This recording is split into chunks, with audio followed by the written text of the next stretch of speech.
Alright guys, we're inside the BK today, trying to get this thing back into tip-top shape. One thing about this truck is we always have run raw duty cycle for the boost controller. By doing that, it's kind of finicky. Some of this truck's problem is it lights really fast and comes out of the hole and kind of gets out of shape. What we're trying to do is we're trying to go to onboard air. I could put CO2 on the truck. That just is kind of an expensive, and some of the onboard air kits are kind of expensive as well. But I actually found something online I'm going to try and use for an onboard air kit. Hopefully this works out for us. But let me show you what it is and kind of show you what we're doing with it. So here we have a VEVOR truck horn kit. It comes with the pump already attached to the tank. I usually use the VEVOR 10,000 kits. They've got a 1 pound tank. One thing I like about this is a pound and like 1.6 pounds or 1.6 gallon tank. The other one uses a gallon tank, so a little bit more volume, and it's smaller and longer. So I feel like it'll fit better in places, and I like that the pump is attached to the tank as well. So like I said, it's a 1.6 gallon tank with a pump and everything attached to it. I did get this one and it was broken, so I had to weld this nipple back on. This kit or this tank setup here, I believe was only like 90 bucks on eBay versus the VEVOR kit. I think I spent like 300 bucks on them or something like that. Maybe it's a little less than that. I can't remember off the top of my head. Rather than try this on a customer car and it not work or not last very long, I figured we put it on the BK, give it a shot. And we got it all mounted here behind the seat, and we're gonna work on trying to get this thing wired up. So I'm gonna put a switch on the dash, kind of like normal, so you can turn the pump on and off. That way it doesn't run all the time. I need to go grab me another switch. Well, actually no, I've got the switch right there. That's the boost controller switch. That is actually tied into the solenoid, so I don't know what I'm thinking. But yeah, we're gonna reuse that switch there. Yeah, let's grab some wiring diagrams and kind of see how this needs to wire up. And then we'll work on trying to get this wired, and then we'll have to pull the wastegate off, which is a huge pain in the ass because the wastegate's way up inside the fender here. I don't even know if you can see it. Yeah, way up in here, but we'll have to pull the lid or pull the top hat off of it and drill a hole in it for pressure sensor. And then once we get the pressure sensor mounted in there, we'll have to run the wiring in here for an input to the Holly. And then we still have to put our trans-brake transmission, our good one, back in the truck as well. So let's get this wired up and see if it works. Still out here tinkering with the truck. And one thing I forgot that I had was one of these power tap deals from Monkey Fab. We're gonna go ahead and throw that in here while we're in here. I actually kind of had my own little junk power tap splitter thing in there, and it was garbage. I actually might have it in here. This was my power tap, and it is not very good. So we're gonna throw this one in here, and yeah, I don't know, we're gonna fix some of this wiring and stuff here, clean some of this up, rewire this switch to power up the tank back here. We gotta mount another MAC valve underneath the hood with the first one. We'll have to wire that up as well, whatnot. But we're gonna get in and kind of clean some of this up because my wiring's gotten a little bit better. Like personally, I'm better at wiring now than I was when I built this truck. Definitely could use a little cleanup. All right, so we got our MAC valves mounted, got our boost line running down to the top of the gate. We got our source coming in from the pump up to the feed.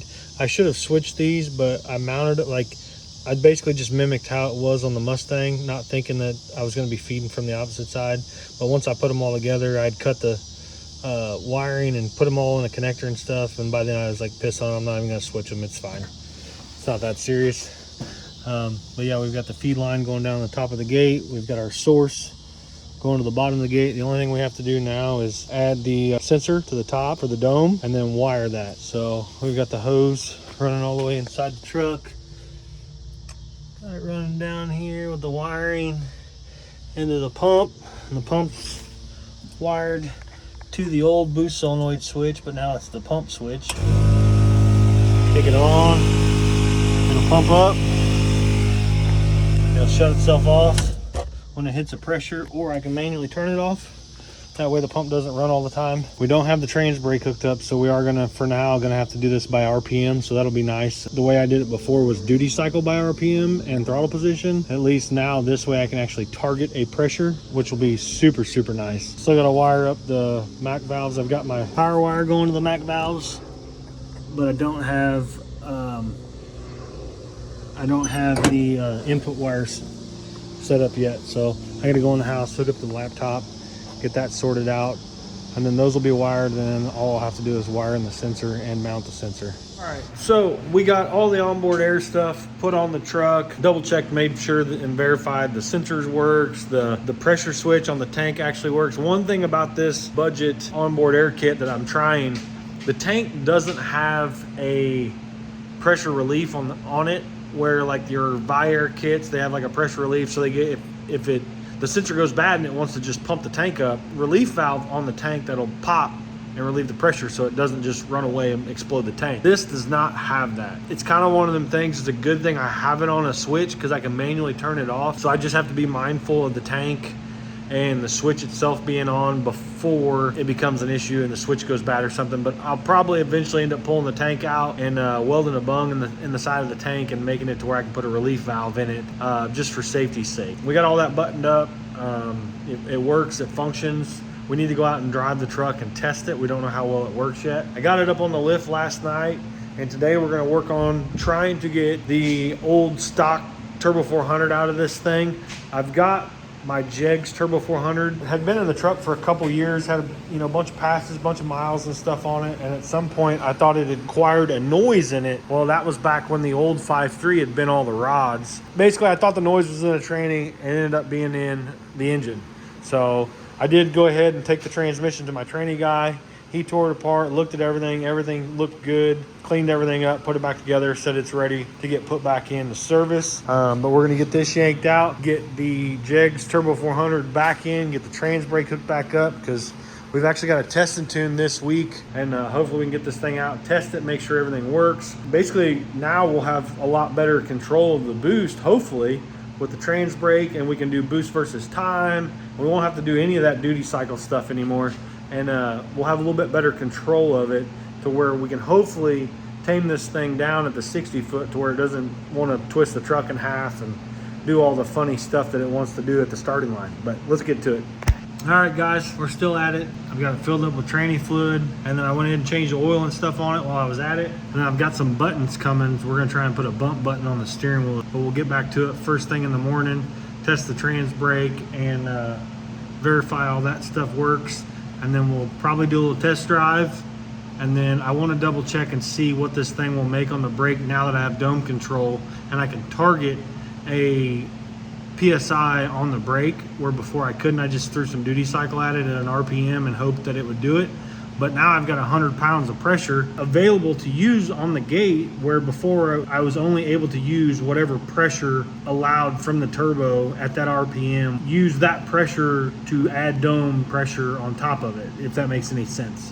But now that we've actually got a remote source of air pressure, we'll have a lot better control. But we'll try that tomorrow. Like I said, whenever we get out, we'll get it out in the driveway and double check everything and see how it works. And hopefully we'll be ready to do some testing with this thing in the next couple days. All right, guys, we're gonna test the trans brake and the bump function. I think I got it wired up right. I've got it designated or assigned to the computer or the software right. So we're letting the onboard air tank get some air in it, and we'll test this real quick and see what kind of boost it makes on the brake. I'm gonna set the camera up here and load this tune in it, see what kind of boost it makes.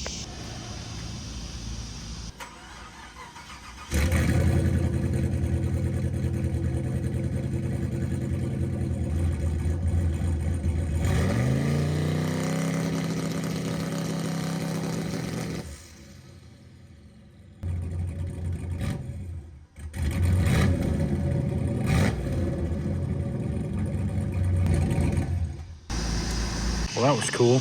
All right, I saw 10 pounds. It did kind of sound like, it hit that wall there. Maybe 12, because I think I pulled 12 degrees on that one. That may have been a little too much. All right, let's open this up. time we go wide open, we're gonna set our 0 time, go up there and hit the Z. It'll back you back out, then you gotta zoom back in on it again. But now it'll show up here 0 time. That's where we went 100%, and this is where I set my 0 time to start.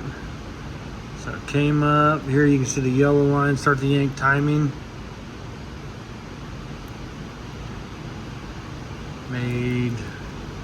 So that was 4,000 RPM is what I had that set at. So I made 5 pounds at 2.6 seconds. It got to 6.5 at 3 seconds. And then the timing flatlined at 12 degrees.